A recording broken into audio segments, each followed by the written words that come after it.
আসসালামু আলাইকুম। কৃষি এগ্রো নার্সারির পক্ষ থেকে স্বাগতম। কাকরোল চাষ বিষয়ে কিছু আলোচনা করব।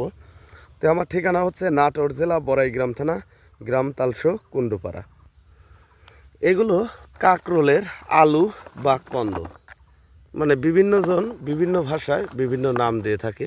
কাকরোলের কন্দ, এই কাকরোলের কন্দ রোপণ করার নিয়ম লাইনে 2 হাত পরপর, আর এক লাইন থেকে আরেক লাইন 5.5 হাত পরপর এই কাকরোলের কন্দ রোপণ করার নিয়ম। এই যে আমরা লাইন টেনে যাচ্ছি, দেখতে পাচ্ছেন, এই লাইনে লাগাবো 2 হাত পরপর, আর এই লাইন থেকে ওই লাইন 5.5 হাত, অর্থাৎ আমরা মাচা করব হচ্ছে 4.5 হাত মাচা করব, আর চলাচলের জন্য 1 হাত জায়গা থুয়ে দেব।